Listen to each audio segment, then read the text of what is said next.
Pemirsa, petani muda merupakan penentu kemajuan pertanian masa depan. Para petani generasi Indonesia Emas 2045 ini berperan sangat penting mewujudkan pangan yang berkelanjutan. Untuk itu Kementerian Pertanian melalui Badan Penyuluhan dan Pengembangan Sumber Daya Manusia Pertanian berkomitmen menyiapkan sumber daya manusia pertanian yang maju, mandiri, berdaya saing dan juga berjiwa kewirausahaan. Bekerja sama dengan International Fund for Agricultural Development menginisiasi program Youth Entrepreneurship and Employment Support Services atau program YES untuk meningkatkan kapasitas generasi muda di sektor pertanian, khususnya menciptakan wirausaha dan juga menciptakan lapangan kerja baru di bidang agribisnis. Dan untuk membahasnya lebih dalam, sudah bersama kami Kepala Badan Penyuluhan dan Pengembangan SDM Pertanian Kementerian Pertanian, Ibu Ida Widiah Santi. Bu Santi, apa kabar?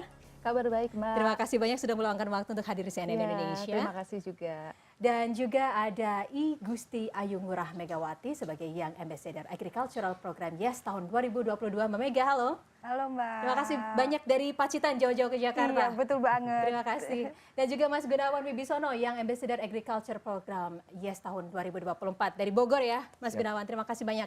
Saya senang sekali kalau Bu Santi dari Kementerian Pertanian itu hadir di CNN Indonesia selalu membawa sosok-sosok muda yang sukses di bidang pertanian. Nah, sebelum saya ke Bu Santi, saya ingin mengetahui ini kesuksesan dari Mas dan juga Mbak ini seperti apa? Bidangnya apa, usianya berapa nih? Mas Gunawan terlebih dahulu. Siap. Salam kenal Mbak Mega. Jadi saya Gunawan Wibisono, usia saya 24 tahun saat ini. Bidang usaha saya itu di bidang produksi toge dan jamur, Mbak. Gitu. Jadi ini produknya ya yang ada Betul, di depan ya? Ini ada beberapa produk kami yang kami sudah pasarkan juga di beberapa supermarket yang ada di Jabodetabek. Wow, oke. Dari Bogor ternyata akhirnya sudah sampai ke supermarket besar ya Mas ya? Betul. Berapa supermarket sejauh ini? Saat ini kita pegang kurang lebih 150-an toko, Mbak, di Jabodetabek ini. Luar biasa sekali. Kalau Mbak Mega nih dari Pacitan produknya apa nih Mbak dan sudah kemana aja? Oke. Perkenalkan saya Mega dari Pacitan, olahan gula aren organik.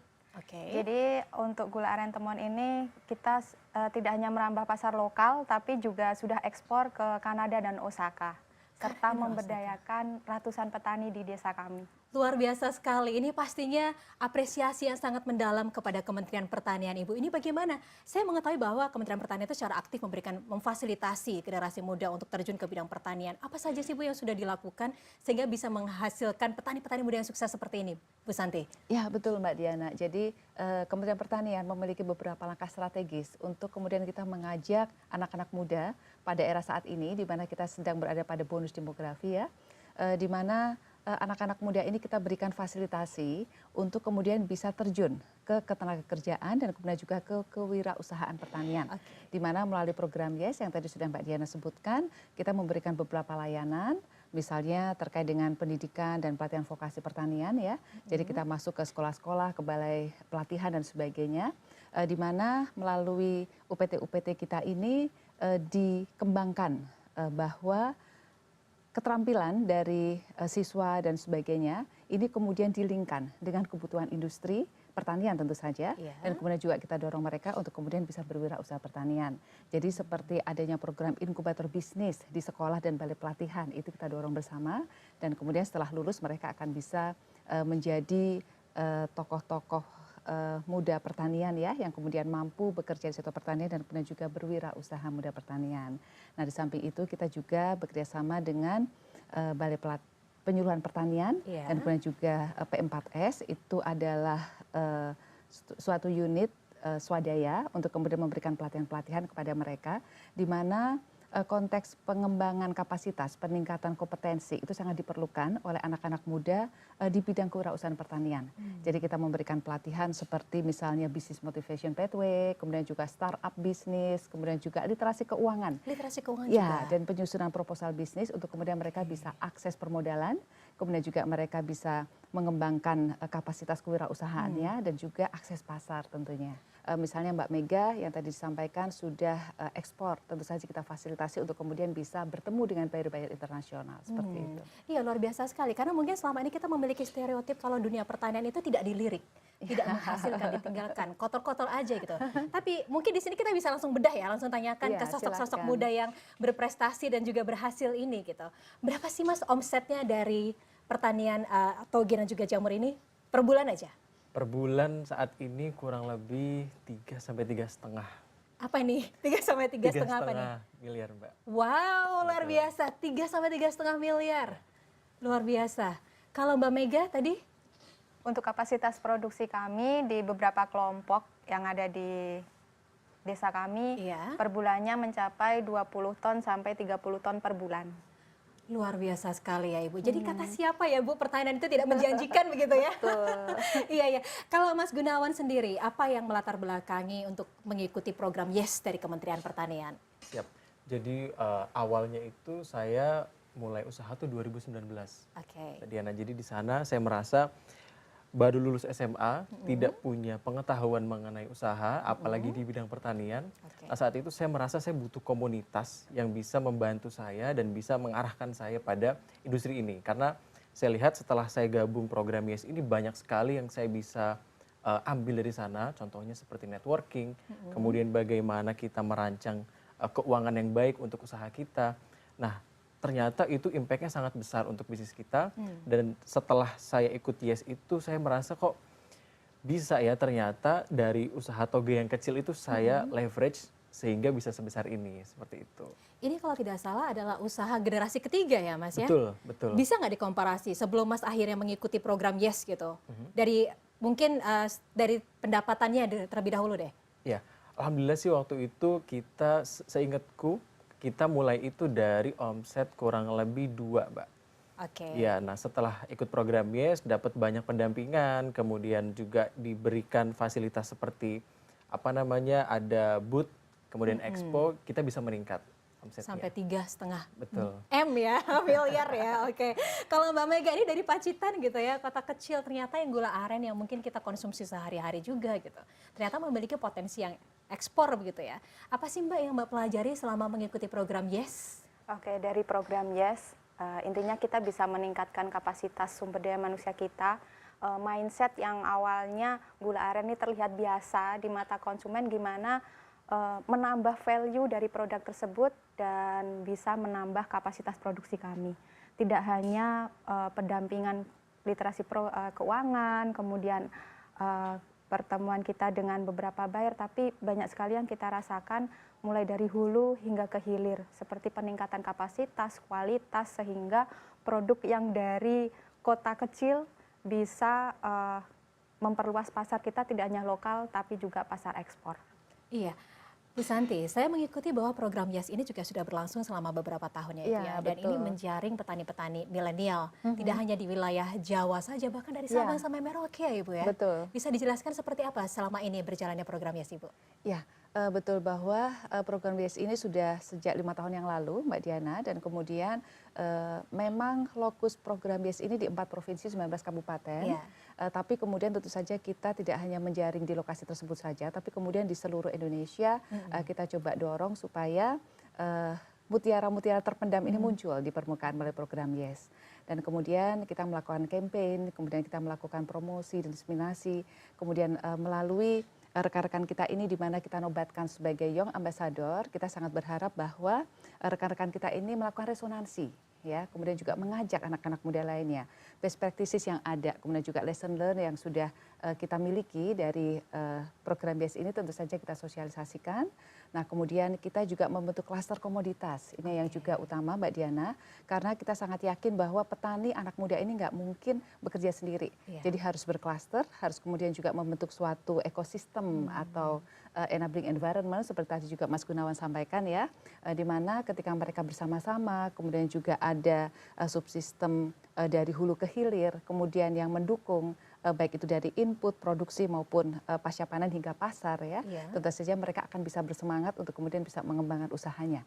Dan melalui klaster komoditas, kemudian kita punya beberapa champion, kemudian rekan-rekan Young Ambassador ini juga merupakan champion pada klaster-klaster tersebut, maka kemudian kita terus bergerak untuk mengembangkan usahanya semakin besar seperti bola salju Mbak Diana, dan harapannya semakin banyak anak-anak muda kemudian yang tertarik ya, melihat bagaimana keberhasilan mereka. Dan tentu saja kita juga berharap bisa memberikan image bahwa pertanian tersebut tidak seperti yang tadi biasanya kita diskusikan ya, tapi pertanian ini adalah sesuatu yang modern, kemudian memberikan masa depan, kemudian juga eksklusif, kemudian juga apa ya, Berkelas juga berkelas pastinya ya, begitu Bu, ya, sehingga terbuka bagi semua orang, anak-anak muda khususnya untuk kemudian terjun di dalamnya. Dan jangan khawatir, menjadi petani milenial itu adalah pilihan yang paling baik. Iya, kita akan belajar lebih jauh lagi nih dari kesuksesan-kesuksesan petani milenial dari Kementerian Pertanian ini di segmen selanjutnya. Dan pemirsa jangan kemana-mana karena kami akan segera kembali sesaat lagi. Tetaplah bersama kami.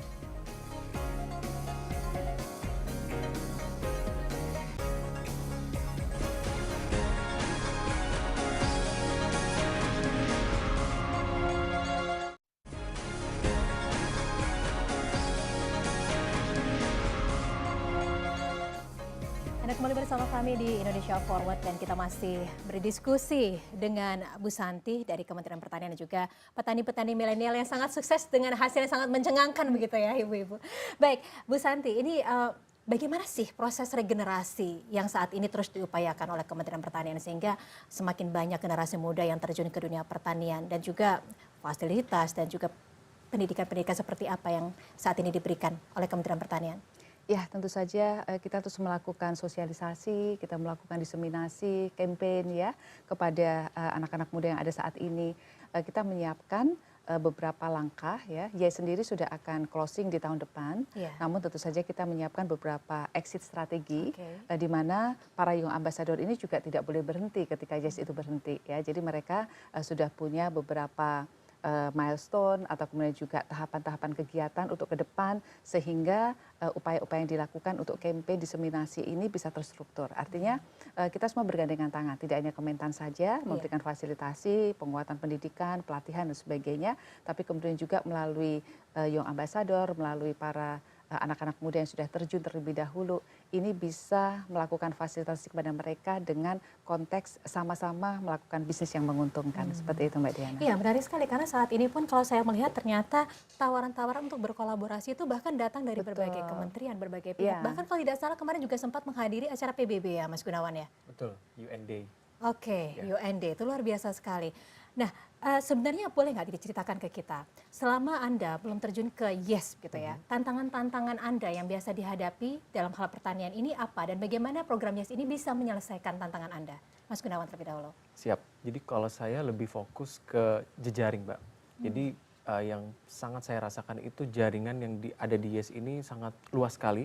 Kita memiliki Young Ambassador dan YES ini cakupannya sampai seluruh Indonesia gitu. Jadi dari yang saya merasa anak-anak muda ini kan kalau dinilai dari pengalamannya kalah dengan yang senior-senior ya Mbak ya. Karena mereka sudah memulai lebih dulu, sudah punya jaringan yang sangat luas. Tapi dengan gabung YES ini, kita seolah-olah dipatahkan dengan hal itu. Jadi kita memiliki jaringan yang luas sehingga tidak ada lagi limitasi untuk potensi bisnis kita tuh tidak berkembang. Gitu. Dan target kami, Sufam 2025 kami akan distribusi produk kami sampai seluruh Indonesia. Wow, luar biasa. Semoga terwujud ya Mas ya. Amin. Semoga dimudahkan jalannya. Oke, kalau Mbak Mega sendiri bagaimana tantangan sebelum mengikuti program YES dan bagaimana ini bisa diselesaikan setelah Anda mengikuti program YES? Oke, sebelum mengikuti program YES kita mempunyai beberapa kendala. Jadi untuk gula aren temon ini kan komoditi perkebunan ya untuk aren.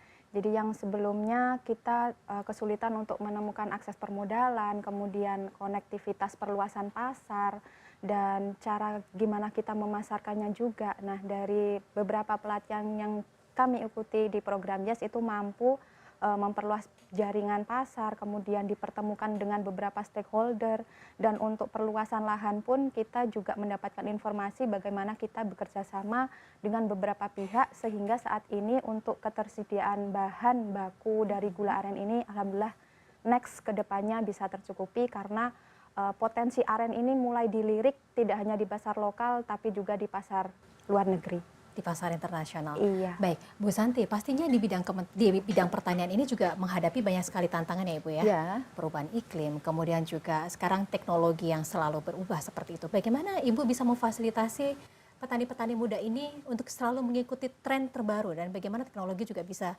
membantu mereka untuk berkembang, Bu Santi? Ya, kita siapkan struktur kelembagaan yang cukup kuat di lapangan, Mbak Diana. Jadi misalnya saat ini kita bekerja sama dengan beberapa perguruan tinggi yang bergerak di bidang vokasi, misalnya Polbangtan. Kemudian juga kita bekerjasama dengan SMK pertanian. Kemudian kita bekerjasama dengan BPP, P4S dan lainnya. Di mana unit-unit tersebut menyediakan layanan untuk kemudian memberikan peningkatan kapasitas kepada generasi muda. Dan BPP misalnya itu ada di setiap kecamatan. Di setiap kecamatan? Ada di setiap kecamatan. Artinya anak-anak muda ini sebetulnya tidak sulit untuk kemudian bisa mencari informasi terkait dengan perkembangan inovasi teknologi yang ada terkait dengan pertanian. Nah, saya juga tentu saja mengembangkan selain tadi sudah ada kelembagaan terstruktur, modul-modul yang kita berikan ini juga sudah terstandarisasi Mbak Diana.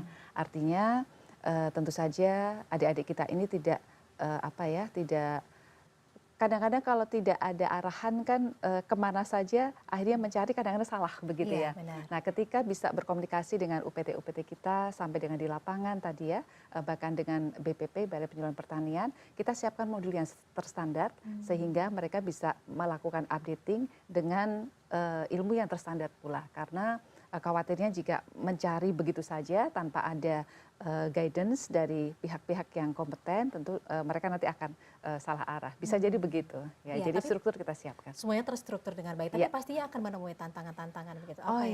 Ya. Pada awalnya bekerja sama dengan banyak lembaga pendidikan dan pelatihan vokasi ini juga tidak mudah begitu ya, meyakinkan mereka yang sudah terbiasa dengan business as usual bahwa modul-modulnya sudah terbiasa seperti ini, kemudian kita lakukan perubahan, kita berikan learning management system yang kemudian bisa diupdate setiap saat karena sifatnya adalah hybrid ya, bisa secara online, bisa secara offline, dan dengan adanya online sistem ini kita bisa lebih cepat melakukan updating. Pada awalnya mereka sangat sulit untuk menerima itu ya, jadi mereka lebih kepada kita sudah terbiasa seperti ini, melakukan pertemuan-pertemuan offline. Hanya karena dengan pertemuan offline atau pertemuan langsung, jangkauan untuk anak-anak muda itu jadi kurang luas begitu ya. Nah itu yang kemudian kita temukan terkait dengan struktur atau kelembagaan. Terkait dengan anak-anak mudanya sendiri juga tentu saja banyak tantangan ya, di mana banyak yang kemudian mereka harus diyakinkan. Ya, diyakinkan. Jika saya yang berbicara, mungkin mereka tidak mudah diyakinkan. Tapi ketika Mas Gunawan atau Mbak Mega yang bicara, ternyata mereka bisa lebih diyakinkan. Apalagi kemudian mereka terikat di dalam suatu komunitas bisnis. Nah, itu kemudian bisa memberikan semangat bagi mereka. Pada awalnya tidak mudah, Mbak Diana, meyakinkan mereka. Kemudian juga banyak pihak yang kemudian juga skeptis atau kemudian juga pesimis. Sepertinya nggak mungkin itu terjadi. Namun kemudian dengan adanya program BIAS ini kita sudah bisa mencapai banyak target. Program BIAS ada targetnya Mbak Diana. Misalnya 220.000 orang ini harus kita guide ikut di dalam program BIAS dan kemudian mereka sudah bisa menjadi pekerja di sektor pertanian atau wirausaha muda pertanian. Ini kita sudah capai target seperti itu. Dan pastinya ini tidak hanya di ini ya Bu ya, tidak hanya di tanaman, tapi juga peternakan juga termasuk perikanan juga ya Bu ya. Berarti ini masih menjadi peluang buat siapa saja yang ingin terjun ke dunia pertanian. Baik, kita akan bertanya lebih jauh lagi nih, strateginya untuk bisa mengangkat produk-produk ini memiliki nilai ekonomis yang lebih tinggi di segmen selanjutnya. Dan pemirsa, kami akan segera kembali sesaat lagi. Tetaplah bersama kami.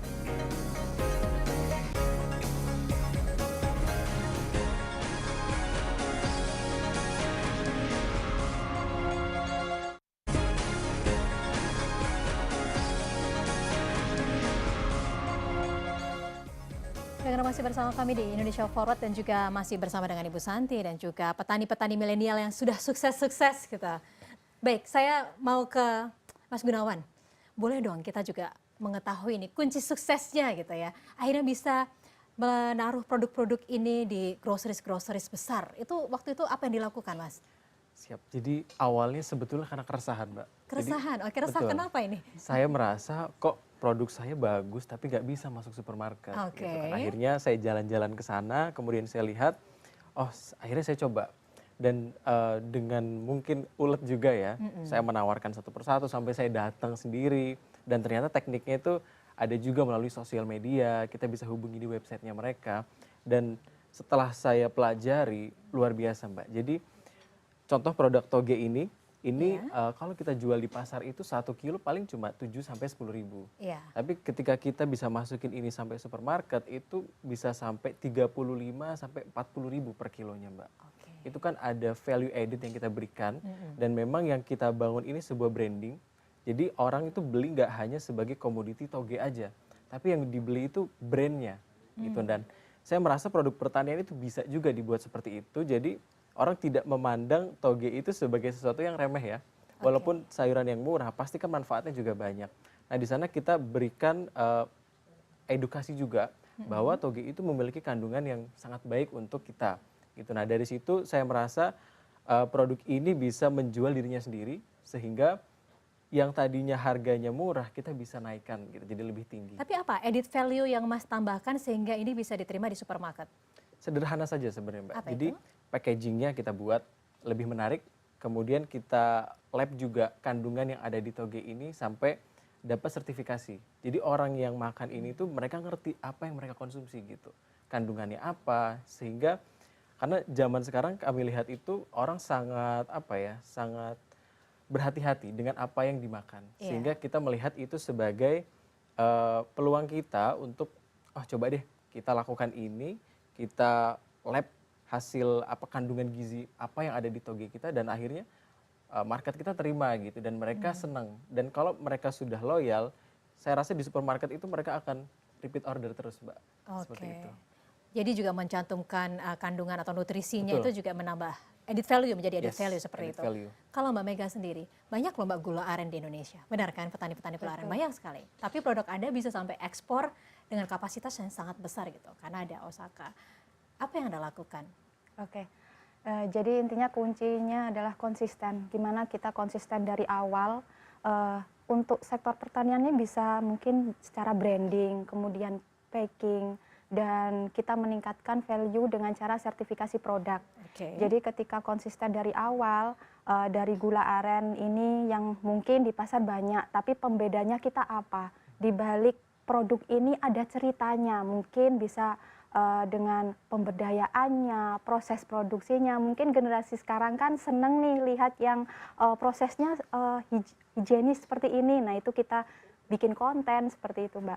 Jadi untuk bisa menjadi pembeda adalah secara legalitas sertifikasi dan packing. Untuk lokal kita ada beberapa legalitas yang sudah kita penuhi seperti Nutrition Fact, BPOM, kemudian untuk ke pasar ekspor kita sudah sertifikasi HACCP, GMP, dan untuk tahun ini kita bersama dengan kelompok petani melakukan proses sertifikasi organik 3 negara. Tapi bagaimana akhirnya pasar luar negeri ini, pasar global ini bisa melirik gitu produk dari sebuah kota kecil di Indonesia? Oke, dari itu jadi muara dari pelatihan saya mengikuti pelatihan di YES program dengan digitalisasi. Kita membuat sebuah website, jadi pihak luar sekali klik bisa melihat gimana proses dari hulu hingga hilir dari produk gula aren Temon. Dan itu sangat membantu kami dalam hal proses menceritakan di literasi produk knowledge-nya ini bagaimana ke pihak calon buyer. Luar biasa sekali ya Ibu, ini benar-benar program YES itu benar-benar membuka peluang, membuka pasar bagi para petani-petani muda Indonesia untuk bisa berkembang bahkan ke pasar global ya Ibu ya. Demikian, Lantas Mbak. ini apa yang diharapkan lebih jauh Bu dari program YES ini dan dari para petani-petani milenial dan juga mungkin masyarakat yang ingin terjun ke dunia pertanian? Ya, Mbak Diana, tentu saja kami sangat berharap bahwa setelah YES bekerja selama 5 tahun ini ya, Iya. tentu saja sebanyak-banyaknya anak muda ini memiliki jiwa kewirausahaan, Iya. kemudian mereka apakah bekerja di sektor pertanian atau menjadi wirausaha muda pertanian. Saat ini yang sudah tercapture dalam program YES ada 200.000 orang, tapi tentu saja resonansinya kita berharap nanti bisa jutaan orang bahkan puluhan juta, karena tadi potensi anak mudanya cukup banyak. Dan kemudian hasil yang lain tentu saja mereka nanti akan menjadi motor penggerak ekonomi di daerah masing-masing. Ya, jadi seperti mengurangi pengangguran, meningkatkan PAD dari kabupaten masing-masing, kemudian juga mengurangi stunting, kemudian juga mengurangi inflasi, bahkan mengurangi kemiskinan. Ini harapannya bisa terjadi karena jumlah anak muda yang kita dorong itu cukup banyak dalam suatu kabupaten. Nah, di samping itu karena kita juga mendorong GESI, Mbak Diana ya, gender equity dan social inclusion. Jadi kita 50% penerima manfaatnya adalah perempuan. Oke. Kemudian selain itu juga kita melibatkan difabel. Jadi mereka-mereka yang masih bisa ya berusaha pertanian, misalnya ada kekurangan di bagian tubuh, tapi kemudian mereka masih bisa memproduksi produk olahan misalnya, atau kemudian juga masih bisa bercocok tanam. Kita dorong terus-menerus. Kemudian kita juga bangun komunitasnya, sehingga kemudian mereka juga bisa merasa bangga menghasilkan sesuatu dari apa yang sudah kita berikan kepada mereka. Luar biasa, karena memang sekarang juga sudah banyak teknologi-teknologi pertanian yang cukup membantu ya Ibu ya, dari ini memang benar-benar inklusif dari siapapun, dari golongan apapun, bahkan masyarakat difabel juga diberikan kesempatan yang sama. Misalnya traktor ya, Iya. misalnya mengolah lahan dengan traktor. Iya. Kalau dulu kan harus mencangkul, Benar. kan susah sekali Iya. itu ya. Tapi sekarang dengan traktor, rekan kita yang difabel atau kurang beruntung juga masih bisa untuk kemudian menjalankan Dan traktor hal yang tersebut. patut diapresiasi dari Kementerian Pertanian juga menjaring mereka dan memberikan Betul, kesempatan yang betul, sama. itu. Baik, sebagai penutup singkat saja, Mas Gunawan dan juga Mbak Mega, apa yang ingin disampaikan kepada rekan-rekan yang mungkin ingin menjadi seperti Anda? Silakan Mas Gunawan terlebih dahulu. Iya, mungkin pesan saya ini aja sih, karena teman-teman liriklah dunia pertanian, karena sampai kapanpun kita tuh butuh pangan gitu, kita butuh makan. Jadi seberkembang apapun industri yang ada di Indonesia ataupun di dunia, kita tetap butuh makan. Jadi industri pertanian itu tidak akan ada habisnya, dan ini sebenarnya ladang emas untuk kita semua. Jadi mari kita sama-sama terjun di dunia pertanian, manfaatkan peluang-peluang yang ada di daerah kalian sendiri, dan jadikan itu sebagai peluang bisnis yang menjanjikan. Baik, silakan Mbak Mega. Baik, pertanian adalah masa depan. Ayo para generasi muda lirik di sektor pertanian. Kita harus meng-up apa yang ada di sekeliling kita. Meskipun itu di desa, ada beberapa hal yang harus di sekeliling kita itu harus kita upkan. Jadi tren masyarakat tidak hanya makan asal kenyang, tapi tren kedepannya adalah masyarakat yang ingin membutuhkan pangan yang sehat. Yuk generasi muda, mulai bertani dari sekarang. Salut sekali ya petani-petani milenial yang sangat smart begitu ya, dan juga sangat sukses ini. Terima kasih banyak juga sudah berupaya untuk bisa menghadirkan pertanian yang bernilai positif, impactful kepada masyarakat, dan juga semoga ini bisa menularkan kepada generasi muda yang lainnya ya. Baik, terima kasih banyak sudah berbincang bersama kami di sini. Yang pertama kami mengucapkan terima kasih Kepala Badan Penyuluhan dan Pengembangan SDM Pertanian Kementerian Pertanian, Ibu Ida Widi Arsanti. Terima kasih banyak Ibu. Mbak, sama-sama. Terima kasih banyak I Gusti Ayu Ngurah Megawati sebagai yang Ambassador Agriculture Program YES 2022 ya. Terima kasih banyak, dan juga Mas Gunawan Wibisono yang Ambassador Agriculture Program YES tahun 2024. Saya ingat sekali kalau kemarin waktu kita pandemi begitu ya, semua sektor itu adalah salah satu sektor kesehatan yang terdampak. Tapi ternyata residunya itu menjalar di segala bidang. Tapi kalau yang namanya perut tidak bisa di lockdown begitu ya Bu ya. Jadi artinya kita juga harus mengembangkan sektor pertanian, dan kita sebagai negara agraris pastinya kita bisa tumbuh dan juga berjaya di sini. Dan sektor pertanian ini tumbuh positif. Tumbuh positif selama pastinya. pandemi. Iya, benar sekali. Itu. Dan semoga semakin banyak Ibu petani-petani milenial yang dilahirkan oleh Kementerian Pertanian. Sukses selalu ya. Iya, sukses selalu. Terima kasih banyak sudah menginspirasi kami. Dan pemirsa, demikian Indonesia Forward kali ini. Semoga perbincangan ini bisa membawa manfaat untuk Anda semua. Saya Diana Twika undur diri. Terima kasih. Sampai jumpa.